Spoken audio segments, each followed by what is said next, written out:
gravitrons on more gravity. Let's play chess.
All right.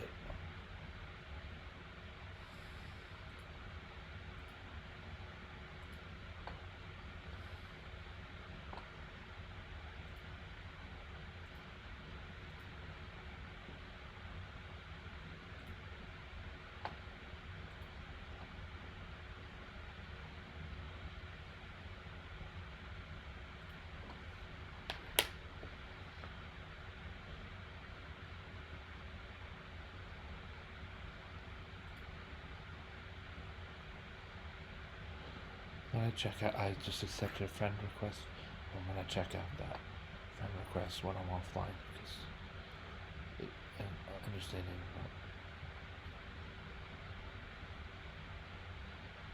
a little bit on the careful side of things. So we played this game. Wow, my opponent and I played a very accurate game. Uh, Here we are going to play it out against computer. And the thing what I was grappling with here was uh, pawn g3 or pawn g4. I think they're both winning. Uh, Pawn g3 is maybe not quite as straightforward, so we'll play pawn g4, and black is in Zook's way. Here with black's turn to move, you can't move as the pawns that are by rule able to move are not good to do so for black because my pawns are covering those squares very well.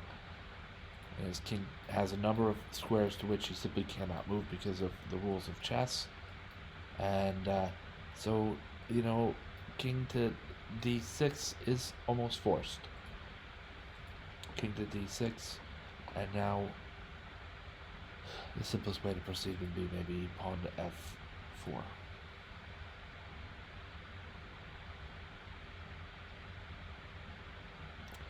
I don't want to let the board get too cramped, so I'll exchange on g5 and gain some ground with my king. Come around this way. Now, in a time crunch, you would collect this pawn, or maybe even also these pawns, so that you could get the draw if you time out. But short of that, we don't really need to do that. King to d6 snatches the opposition. Black moves to e8, and now we have that golden path to promotion.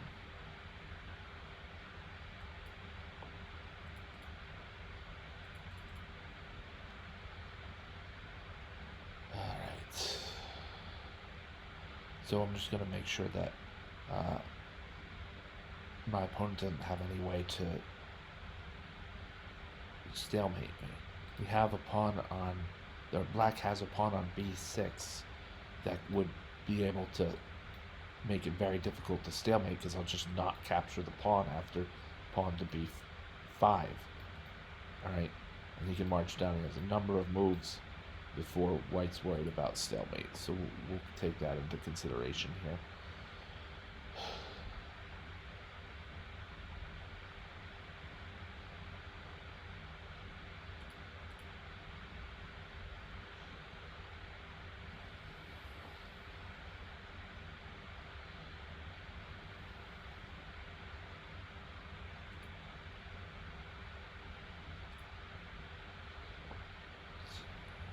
Time trouble, I would just be making a new pawn here. I'm actually going to do this in this situation as well. Just for aesthetics, we move the bishop away. The pawn on b7 is not, it does not worry me. Although, if I do this, then I'm not worried about the pawn on a4. So we'll keep going.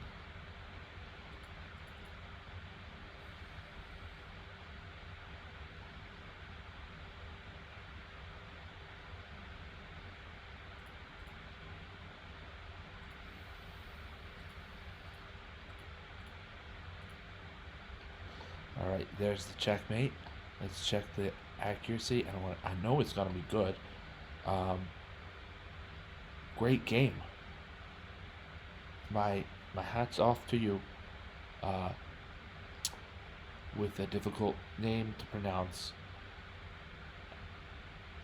from Libya? From Libya. Yeah. I had checked that during the game, but okay. And here, the game finished out against computer from the resigned position to the checkmate.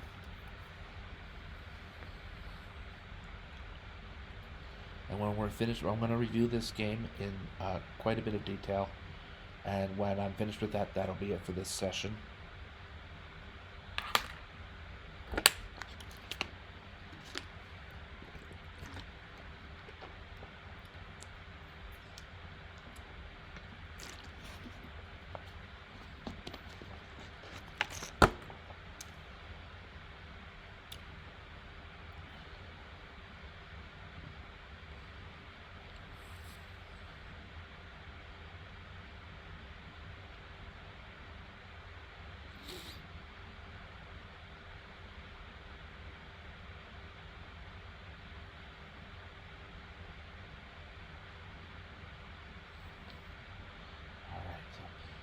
Usually that doesn't happen. It's still a strong game.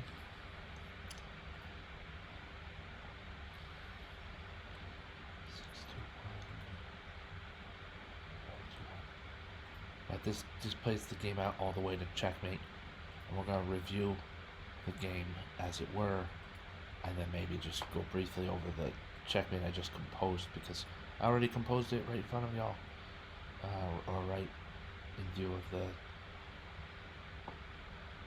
broadcast or the stream, telecast. Okay. White pieces.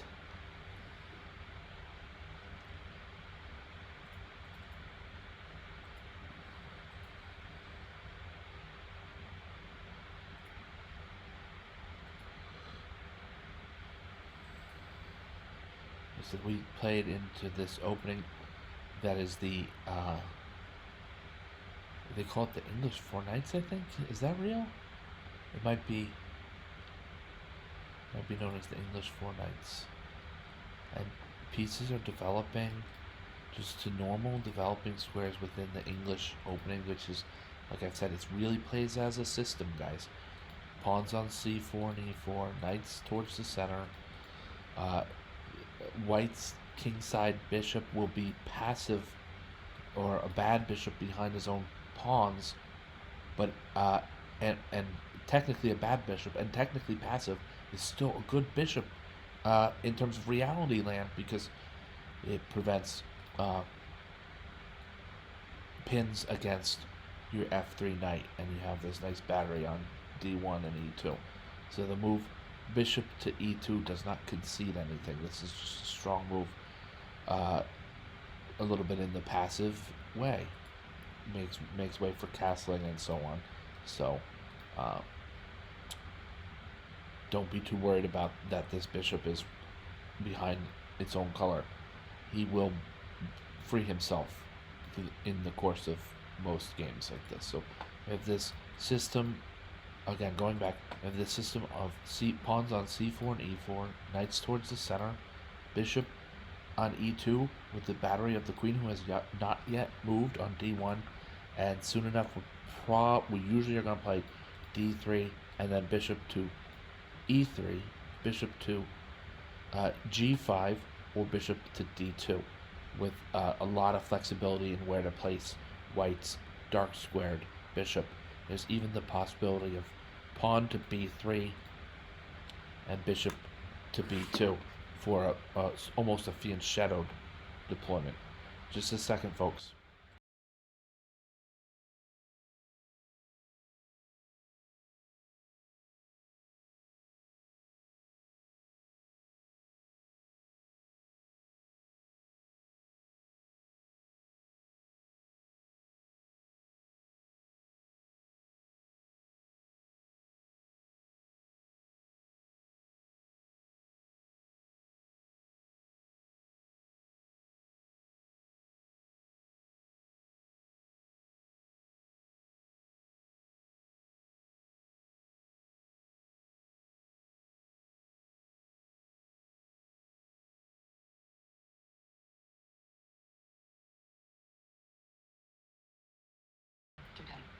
I'm doing well. I'm diagramming a very accurate game of chess right now online, and I gotta mute it.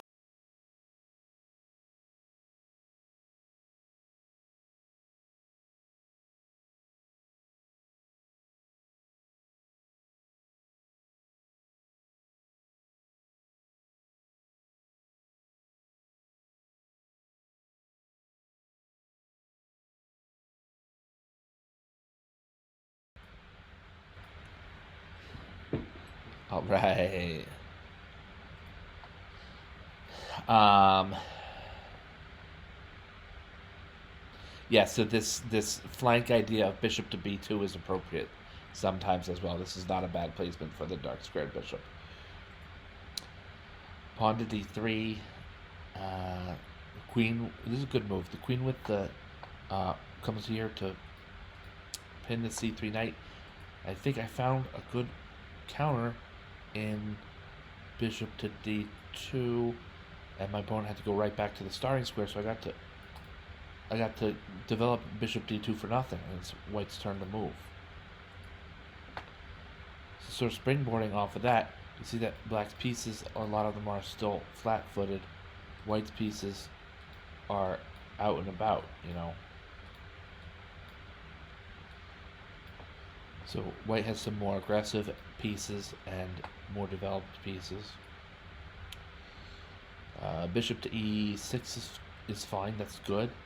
Black just has to be careful not to now capture with the knight on f6, as c takes d5, then forks knight and bishop. Instead, if black wants to take off this powerful knight at d5, capturing with the bishop is prescribed. Now I played queen to a4 with the idea of this pin, and then maybe gaining more ground with bishop a5,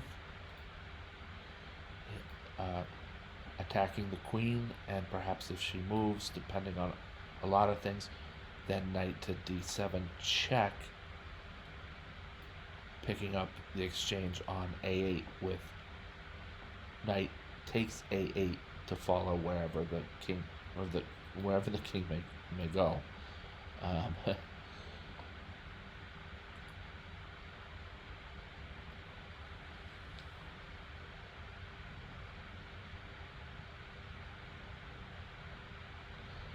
Yeah, my opponent played the strong move, bishop to d7.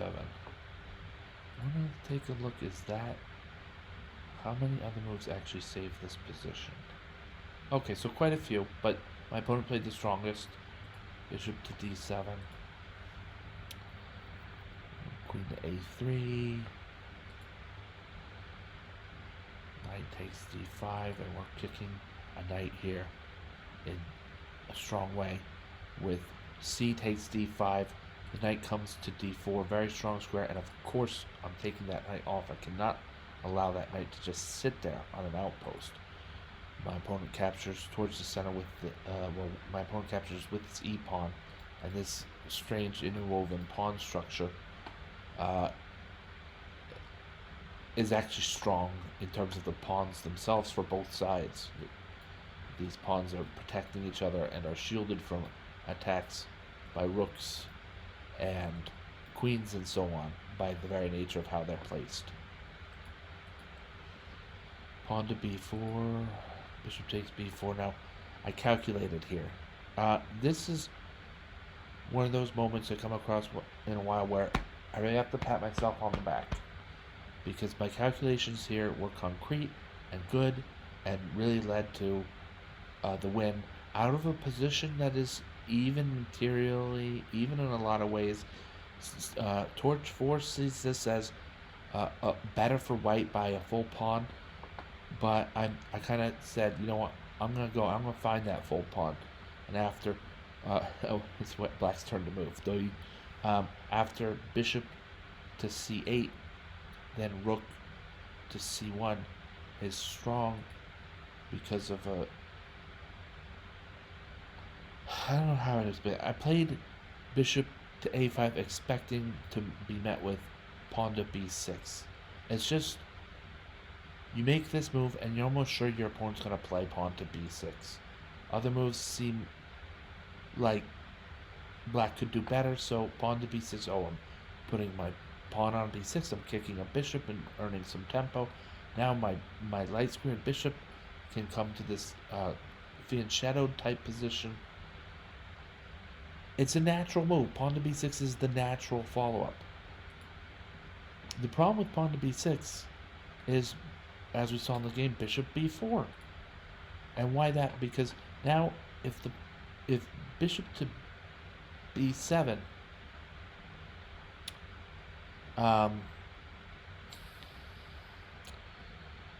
the bishop's in a good square. He's hitting at a really strong pawn wall. That's the issue. This bishop didn't need help in development. In my opinion, this bishop didn't need help in development. And so instead of b6, I mean, you have to do something about the attack on the queen. So maybe bishop b6, but just no. After that, there's this tendency to develop to b7 on the fianchetto. And I guess some of these squares are taken, huh? All right, no, I guess this is fine. Let's just how the game went. But my ultimate goal here after black castles, I had thought of rook c6, and I believe this to be a strong move. Putting three pieces of various sorts, major and minor, a minor and two major pieces on d6 to win just that one pawn.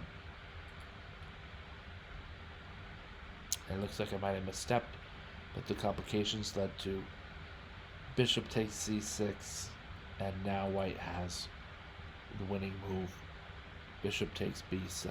Bishop takes e7. So why? After bishop takes c6.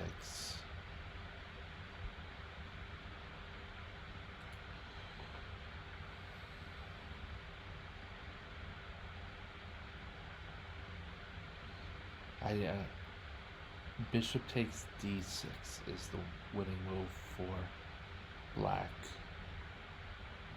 He's ahead two pawns.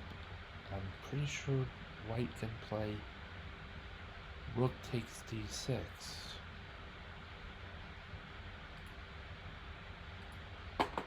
I'm going to do this in the interest of being thorough here.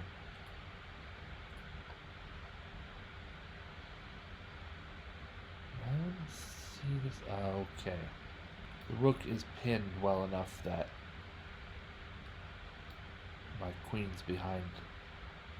This rook is pinned, and it's a pin that you can't win, because if we push e5, then all right.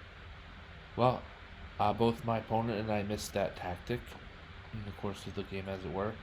And here, when presented with the opportunity to play a winning move, I did so.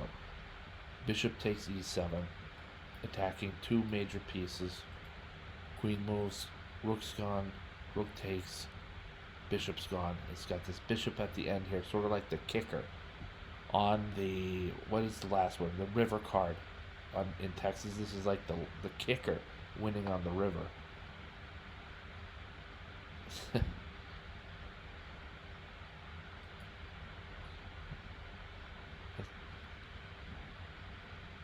Pass it to Goetze. He'll deliver.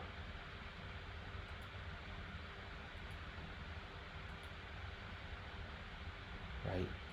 My opponent wanted to exchange queens here to have this scary placement of the d pawn moving to the c pawn by way of d takes c3. I calculated that that's fine. White has no troubles here gathering an extra pawn, and now here with the favor of rook takes c2, even just simplifying into this one endgame. Right, so let's go over that one endgame. That's after move 36. I'll bring it to 34 just to refresh our memories. And yeah, there's too much. It's too much. White has a huge material advantage. We we're gonna know I noted while playing that my D pawn is free. So whatever black does, he's gonna have to kind of babysit this D pawn for the rest of the end game. So there's very many ways to attack this position. One is to clear off some of the pawns on one side again, give your king more room. And I went straight for queening the pawn, but like I should say, but like, however, uh, you know, you can go with this a different way.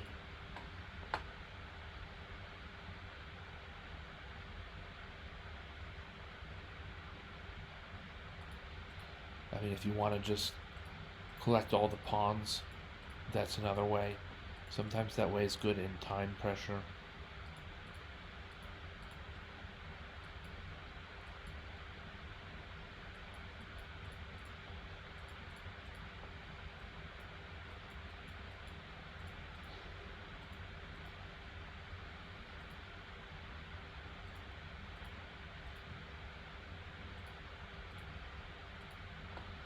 Okay. So that's just a different way, collecting all the pawns. In situations like this, sometimes just using a minor piece just to block a pawn helps keep it away from something that you have to keep your eye on as the side that's pressing the attack in time pressure. This pawn is no option, right? So with this bishop elsewhere, so back quite a ways. If it's here with white to move, I move to a4, and I'm recommending people do that.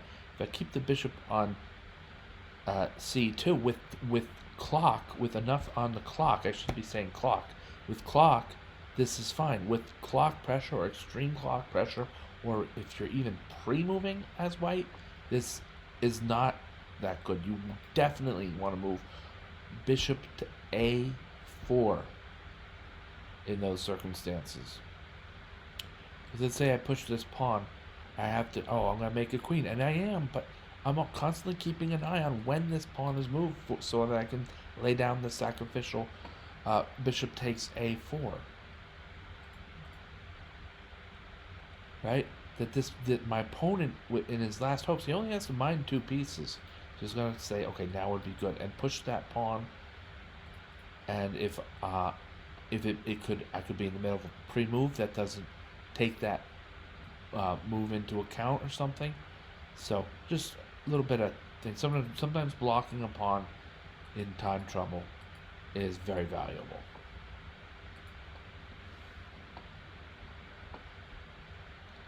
And that's it. That's it. That's it for today's playing and reviewing. A little bit of teaching at the end there too. So.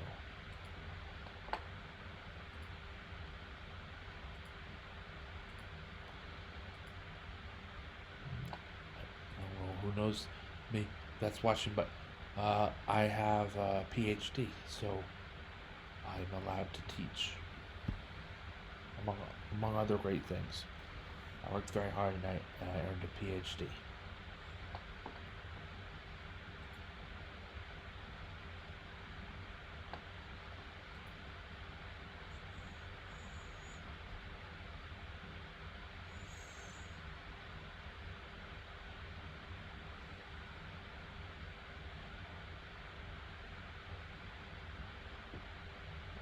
Let's get this.